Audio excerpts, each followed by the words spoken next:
कुछ इस प्रकार के तथ्य सामने आए हैं जिनसे उत्तर प्रदेश सरकार की यह दलील भी पूरी तरीके से खोखली साबित होती हुई नजर आ रही है कि सूचनाओं के अभाव में वो समुचित तैयारी नहीं कर पाए थे।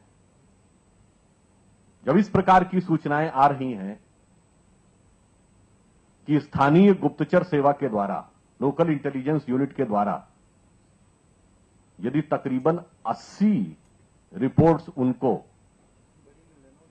डेमी ऑफिशियल लेटर्स और नोट्स के रूप में उपलब्ध थीं, जो तकरीबन 250 से 300 पन्ने की थीं, तो अब इसके बाद उत्तर प्रदेश सरकार, और यह इन रिपोर्टों का जो कार्यकाल है वो करीब करीब 1 से 1.5 वर्ष का है, तो मुझे नहीं लगता है कि आप इसके बाद उत्तर प्रदेश सरकार के पास कोई भी फेस सेविंग डिवाइस या बचाव का कोई भी उपकरण बचता है।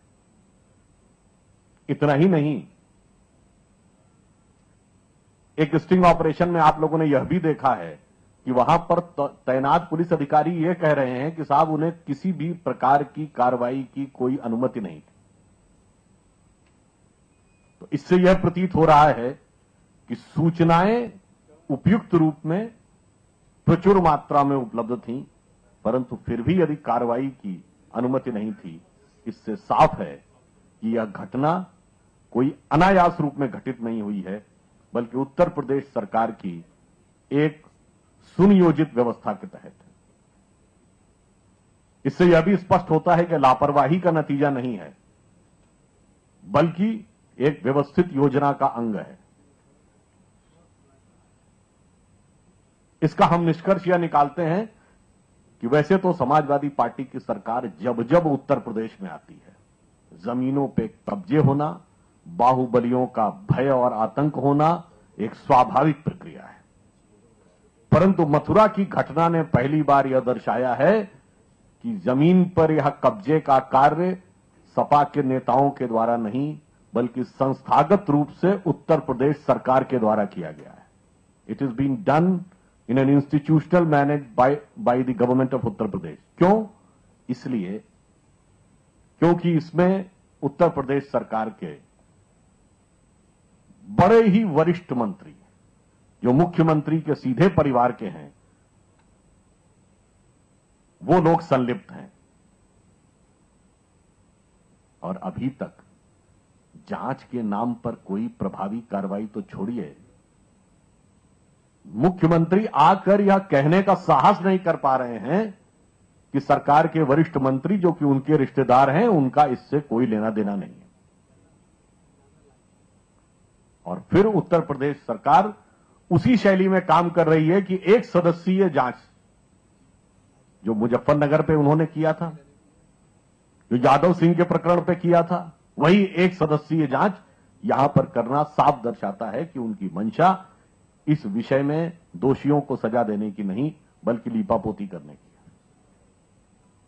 विगत 4 वर्षों से, जब से समाजवादी पार्टी की सरकार उत्तर प्रदेश में है, पुलिस के ऊपर असामाजिक तत्वों और अपराधियों के द्वारा हमला करने की तकरीबन 1100 घटनाएं हो चुकी हैं। और पूरे उत्तर प्रदेश में पश्चिम से पूर्व तक, बागपत से लेकर इलाहाबाद तक 10 से अधिक पुलिस के अधिकारी इन लोगों के हमले के शिकार हो चुके हैं और अपने प्राण गंवा चुके हैं।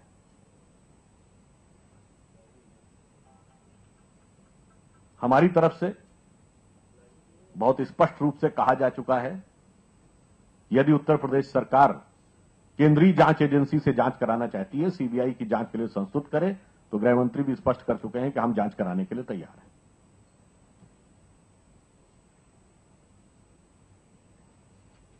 परंतु अधिक दुख का विषय यह है कि इतनी बड़ी घटना होने के बाद और इतने सारे तथ्यों का खुलासा होने के बावजूद उत्तर प्रदेश के अन्य दल, बसपा, कांग्रेस हो या आरएलडी हो, इसमें से किसी को कोई भी प्रभावी प्रतिक्रिया हमें दिखाई नहीं पड़ रही है। ऐसा प्रतीत हो रहा है कि इस पूरी प्रक्रिया में सब लोग येन केन प्रकारेण समाजवादी पार्टी की सरकार को या तो बचाना चाह रहे हैं या अनदेखा करना चाह रहे हैं। शायद उसका कारण यह भी है कि सब अपने अपने उद्देश्यों के साथ कहीं राज्यसभा चुनाव में सपा कांग्रेस का समर्थन ले रही है, कहीं उत्तराखंड से लेकर मध्य प्रदेश तक बसपा कांग्रेस के उम्मीदवारों का समर्थन कर रही है। इसलिए पुलिस के अधिकारी की दुखद मृत्यु पर भी इन सब की चुप्पी बहुत आश्चर्यजनक है। और यहां तक कि देश के हर मसले के ऊपर बहुत भारी वितंडावाद खड़ा करने वाले श्री केजरीवाल जी, जो कि उत्तर प्रदेश से लेके और चेन्नई तक और वहां से लेके और अंतर्राष्ट्रीय विषयों तक बोलते हैं, उनकी भी चुप्पी इस विषय के ऊपर एक आश्चर्यजनक प्रश्न चिन्ह खड़ा करती है। इन सारे दलों से मेरा यह कहना है कि आप क्यों चुप हैं? सिर्फ इसलिए कि मरने वालों की धर्म या जाति आपकी राजनीतिक महत्वाकांक्षा की पूर्ति में सहायक नहीं है, इसलिए आपकी संवेदनाएं इस विषय पर प्रकट नहीं हो रही। इसलिए इस प्रकरण पर जितनी उत्तर प्रदेश सरकार दोषी है, उतने ही इन दलों की चुप्पी को भी मैं दोषी मानता हूं। यूं कहना चाहूंगा कि ये सपा, बसपा और कांग्रेस आई, ये सब हैं मौसेरे भाई, सब आपस में मिले हुए हैं।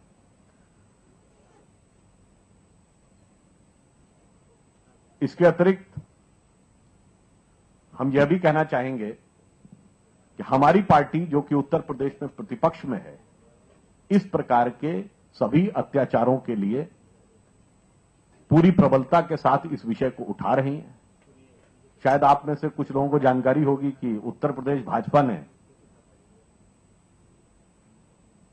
एक ईमेल आईडी भी क्रिएट किया है, कब्जा हटाओ @bjp.org, यानी प्रदेश में जहां जहां कहीं ऐसी घटनाएं हैं वह सूचित करें और हमारी पार्टी उसे पूरी प्रबलता के साथ उठाते हुए संबंधित पीड़ित व्यक्तियों को न्याय दिलाने का प्रयास करेगी। धन्यवाद।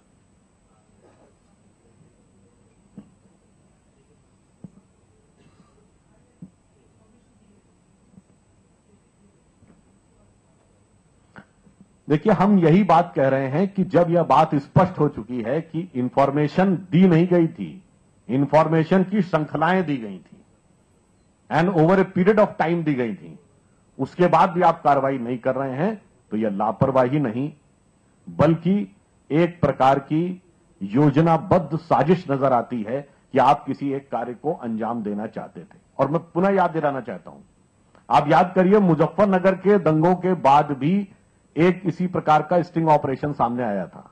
उसमें भी सरकार के वरिष्ठतम मंत्रियों में से एक की भूमिका साफ नजर आ रही थी, जिसने कि उस समस्या को इतना विकराल रूप धारण करने दिया। यहां पर भी एक अन्य वरिष्ठतम मंत्री की भूमिका नजर आ रही है। तो इसीलिए हमने कहा कि अब यह प्रतीत होता है कि यह कब्जा करने की घटना सरकार के द्वारा संस्थागत रूप से किए जाने वाले कब्जे के समान है।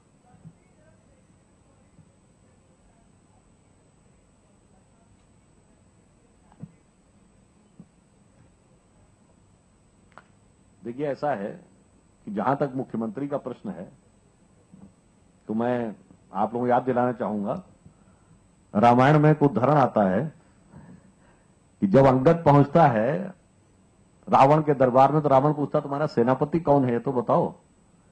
तो एक लोकोक्ति की रामायण में उल्लेख है कि वो जवाब देता है, यदि सेनापति की चाह तुम्हें तो रामा दल में फाजिल है, एक नहीं बीसियों वहां सेनापति बनने काबिल है, और उस काबिलियत के अनुसार संसदीय बोर्ड उचित समय पे आपको उसकी सूचना दे देगा।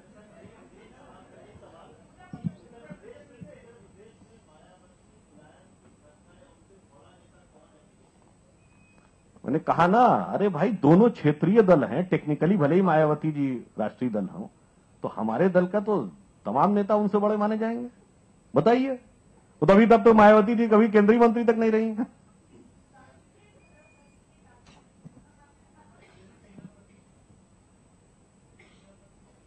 यदि सेनापति की चाह तुम्हें तो रामा दल में फाजिल है, फाजिल मीन्स एडिशनल, एक नहीं 20 वहां सेनापति बनने काबिल है। जितना कहा उतना पर्याप्त है।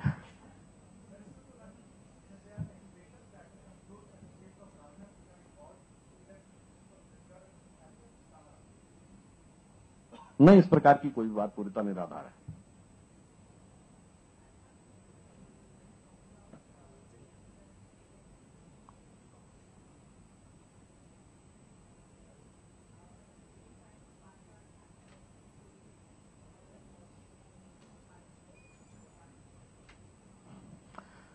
देखिए, ये तो आप अनुमान की बात कर रहे हैं, मैंने तो प्रत्यक्ष बताया है। समाजवादी पार्टी कांग्रेस के उम्मीदवार का समर्थन कर रही है और फिर वो कहते नहीं जी हम तो कपिल सिब्बल जी का समर्थन कर रहे हैं, कांग्रेस का नहीं कर रहे हैं। तो बहुजन समाज पार्टी ने भी कांग्रेस का समर्थन करने की घोषणा कर रखी है। तो यहां पर तो कोई अनुमान और किंतु परंतु की बात नहीं है, ये तो ऑफिशियल दिख रहा है उनका स्टैंड।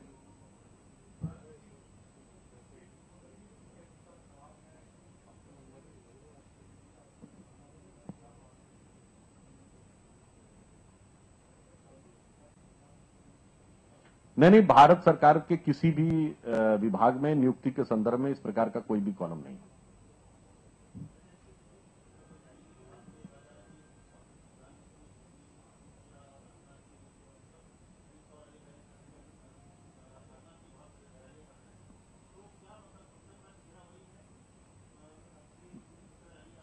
करेंगे नहीं, वो तो चल रहा है, सहारनपुर से काफी पुरानी बात है, उसमें कोई नई बात नहीं है जो आप बता रहे हैं। अरे भाई, वो तो चल ही रहा है, वो तो पार्टी तय करती है कि इसकी रैली क्यों होती है, इसमें कहीं कोई किंतु परंतु का विषय है क्या? जो सरकार में नंबर 2 है इसकी रैली नहीं होगी? अरे भाई, मैं तो कह रहा हूं जब सरकार में नंबर। अच्छा ये बताइए, बिहार चुनाव में सबसे ज्यादा रैलियां किसकी हुई थी? राष्ट्रीय अध्यक्ष और प्रधानमंत्री के बाद। फिर आसाम में। तो इसलिए आप उसको एक नजरिए से देखने का प्रयास ना करिए।